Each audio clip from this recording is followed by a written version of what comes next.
চোখের পানি দিয়ে সত্য আর মিথ্যা যাচাই করা যায় না। নবীর প্রেমে পাগল পারা হয়ে চোখের পানি ছেড়ে দিয়ে কাঁদে, কিন্তু মুখে গাঁজার কলকির গন্ধ। সে কি আশেকে রাসূল? সে কি? সে হলো আশেকে শয়তান। আশেকে রাসূল সে হতে পারে না। গাঁজাখোর কোনোদিন আশেকে রাসূল হতে পারে না। বন্ধুগণ, আমরা বলি 10 জনে কি মিথ্যা কথা বলে? ইউসুফ আলাইহিস সালামের 10 ভাই সম্মিলিতভাবে একযোগে মিথ্যা কথা বলেছিল। 10 ভাই কেঁদে কেঁদে বাবাকে বলেছিল, আব্বা জান, ইউসুফকে বাঘে খেয়ে ফেলেছে। ইয়াকুব আলাইহিস সালাম জামা খুঁজে দেখলেন, জামা তো ছেঁড়ে নাই, জামার বোতামও ছেঁড়ে নাই। বাঘ যখন খেলো ধরে, তো জামা তোরা পালি কই? জামা কি বাঘ খুলে তোদের হাতে ধরাই দিয়ে গেল? বাঘ খাওয়ার সময় জামাটা খুলে দিয়েছিল, এ জামা নি তোর বাপেরে দিস। ইয়াকুব আলাইহিস সালাম বুদ্ধিমান নবী। ইয়াকুব আলাইহিস সালামের পিতার নাম ইসহাক আলাইহিস সালাম, তার দাদার নাম হলো ইব্রাহিম আলাইহিস সালাম। ইব্রাহিম আলাইহিস সালামের নাতি ইসহাক আলাইহিস সালামের ছেলে, আর ইউসুফ আলাইহিস সালামের বাপ। পিতা না বলে বাপ বলি, নবী তো নবী, আবার নবীর বাপ। আমি একদিন বাসে চড়েছি, তো ভাড়াটা খুব হিসেব করে দিয়েছি, একটু কষা কষা হয়েছে। সুপারভাইজার কয়, হুজুর ভাড়া তো কম হয়ে গেল। তো বললাম, ছেলে তো ছোট মানুষ, ছেলে আমার ছোট মানুষের 1 হাফ, আর সে আবার ছাত্র আর 1 হাফ, ডবল হাফ। তো কই যে ছেলের যদি হাফ ধরি, তারপরেও তো আপনার ভাড়া কম হয়, আপনিও কি ছাত্র নাকি? বললাম, আমি ছাত্রর বাপ। তাহলে কি হবে? তখন ছাত্র হলো হাফ, আর ছাত্রর বাপের হবে মাপ। ইয়াকুব আলাইহিস সালাম কি নবী, তারপরে আর এক নবীর কি বাপ। ইউসুফ আলাইহিস সালামের পিতা ইয়াকুব আলাইহিস সালাম, ইসহাক আলাইহিস সালামের ছেলে ইয়াকুব আলাইহিস সালাম, ইব্রাহিম আলাইহিস সালামের নাতি ইয়াকুব আলাইহিস সালাম। এক নবীর নাতি, দাদাও নবী, বাপও নবী, নিজেও নবী, আবার নিজেরও রোজার সন্তানও নবী। এক সিলসিলার 4 জন নবী এক ফ্যামিলিতে লাগাতার। এত বড় জলিলুল কাদের নবীর ছেলেকে মেরে কুয়ায় ফেলে দিল।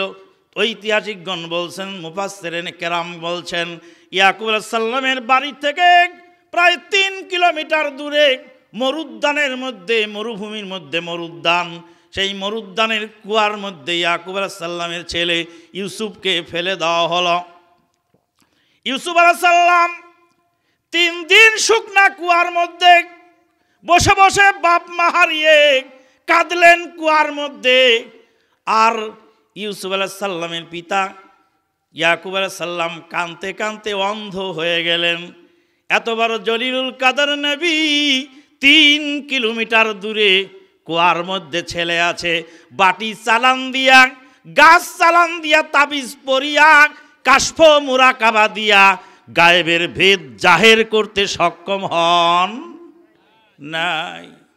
আমাদের দেশে তাবিজ দিয়ে বকরি খুঁজে দেয়, হ্যাঁ, কারো বকরি হারিয়ে গেলে খুঁজে দেয়, কারো গহনা হারিয়ে গেলে খুঁজে দেয়। আয়না পরা, তাবিজ পরা দিয়ে ওরা ভণ্ড, নতুবা চুরির সাথে সে দায়ী, জড়িত। যারা চুরির সাথে দায়ী থাকে ওরা কিন্তু পারে।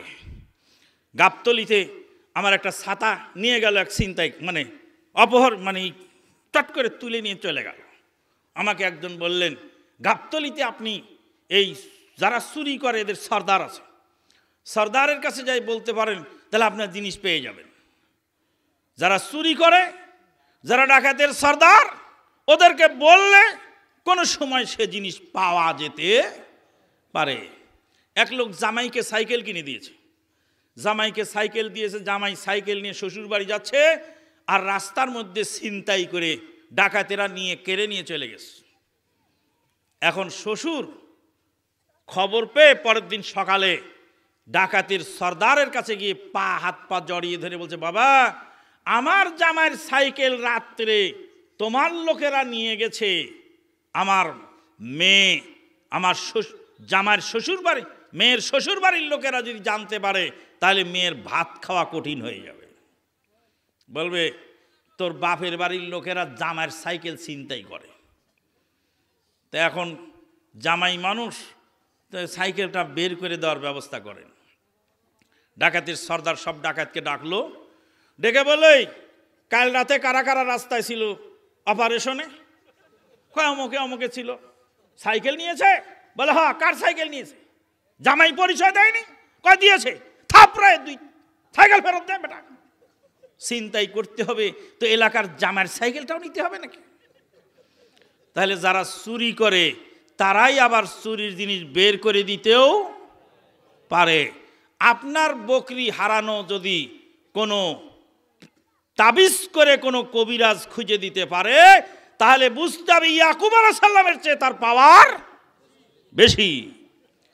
ইয়াকুব আলাইহিস সালাম তাবিজ পরে বুঝতে পারলেন না আমার ছেলে কুয়ায় আছে। ইয়াকুব আলাইহিস সালাম ছেড়ে হারিয়ে কাঁদতে কাঁদতে চোখের পানি পড়তে পড়তে অন্ধ হয়ে গেলেন। সেই ইয়াকুব আলাইহিস সালাম তিনি বুঝতে পারলেন না ছেলে কোথায় আছে। আপনার হারানো জিনিস কোথায় আছে কেউ যদি গোপন ভেদ বলে দিতে পারে, বুঝতে হবে তার পাওয়ার ইয়াকুব আলাইহিস সালামের চেয়ে বেশি, নতুবা ওই হারাই জিনিসের সঙ্গে তার সংযোগ আছে। জিন্দি আগে নিয়ে যাওয়ার ব্যবস্থা করে, পরে আবার তাবিজ দিয়ে সারায়। আমি বাংলাদেশ সরকারকে অনুরোধ করব, আপনি গোয়েন্দার সংস্থাগুলি সব বন্ধ করে দেন। এত গোয়েন্দার বেতন দেওয়ার দরকার নেই, খালি হুজুরকে লাগায় দিবেন যে হুজুর আয়না পরে পরে দেশে কোন জায়গায় কি হয়েছে সন্ত্রাসী সব খুঁজে খুঁজে বের করবে। তারপরে দেখা যাবে হুজুরের কারামতি কতটা আছে। এক হুজুর কয়েকদিন আগে কইছে, কয় বাঘ আমার কাছে মুরিদ হইছে। আমি বলছি, হুজুর সাহেব আপনি চিড়িয়াখানায় ইন্টারভিউ দেবেন 1 ঘন্টা, 1 ঘন্টা যদি ইন্টারভিউতে আপনি পাস করেন বাঘের খাঁচায়, তাহলে বাংলাদেশের সব মানুষ আপনার মুরিদ হয়ে যাবে। বুজুর্গি সব জায়গায় চলে না। আল্লাহ পাক গায়েবের খবর স্বয়ং নবীকে না জানালে নবীর বলার ক্ষমতা নাই। আল্লাহ পাক বলেন, ওয়ামা ইয়ানতিকু আনিল হাওয়া ইন হুয়া ইল্লা ওয়াহয়ুন ইউহা। মুহাম্মদ সাল্লাল্লাহু আলাইহি সাল্লাম হারগিজ না গুফতে তা না গুফতে জিবরাইল, জিবরাইল হারগিজ না গুফতে তা না গুফতে কিরদেগার। আল্লাহ পাক না বললে জিবরিল আমিন ওহী নিয়ে আসেন না, আর জিবরিল আমিন ওহী না নিয়ে আসলে আল্লাহর নবী নিজের তরফ থেকে কোনো কথা বলেন না। দরুদ ও সালাম বর্ষিত হোক সেই নবী মুহাম্মদুর রাসূলুল্লাহ সাল্লাল্লাহু আলাইহি ওয়াসাল্লামের প্রতি যিনি ইন্তেকাল করেছেন। কি করেছেন? ইন্তেকাল করেছেন। তিনি হায়াতুন নবী নন, দুনিয়া থেকে তিনি বিদায় হয়ে গেছেন। তাকে সাহাবায়ে কেরামগণ জানাজা পড়িয়েছেন, দাফন করে কবরে রেখেছেন। তিনি কবরের জিন্দেগিতে জীবিত, কিন্তু দুনিয়ার জিন্দেগি থেকে তিনি বিদায় হয়ে গেছেন। আল্লাহ পাক বলেন, ইন্তেকাল করলেন, বিদায় হয়ে চলে গেলেন। নবীর দেহ মোবারক আয়েশা সিদ্দিকার ঘরের মধ্যে রয়ে গেল। আবু বকর সিদ্দিক মদিনার পূর্ব দিকে বাবুল আওয়ালি এলাকায় তিনি অবস্থান করছিলেন। আল্লাহ নবীর ইন্তেকালের খবর শুনে শোক সন্তপ্ত হয়ে আবু বকর সিদ্দিক প্রথমে ঢুকলেন। আবু বকর সিদ্দিক ঢুকলেন মা আয়েশা সিদ্দিকার ঘরের মধ্যে ঢুকে তিনি আল্লাহর নবীকে একটি সাদা চাদর দিয়ে ঢেকে রাখা হয়েছিল। সাদা চাদর খুলে কপালে চুম্বন দিয়ে বললেন, ফেদা কাবি ওয়া উম্মি তিবতা হাইয়ান ওয়া মাইয়াতা। নবী গো, আমার পিতা এবং মাতা আপনার জন্য উৎসর্গ হয়ে যান। আপনি দুনিয়াতে পবিত্র ছিলেন, আপনি মৃত্যু অবস্থায় পবিত্র রয়েছেন। ওমরে ফারুক রাদিয়াল্লাহু তাআলা আনহু উলঙ্গ তলোয়ার নিয়ে, খোলা তলোয়ার নিয়ে বলছেন, কেউ যদি বলে নবী মারা গেছেন তাহলে আমি ওমর দ্বিখণ্ডিত করব তাকে। আল্লাহর নবী আল্লাহর কাছে গেছেন কথা বলতে, কিছুক্ষণ পরে আবার ফেরত আসবেন। ওমরে ফারুক বলছেন নবী আল্লাহর কাছে গেছেন, ফিরে আসবেন আবার।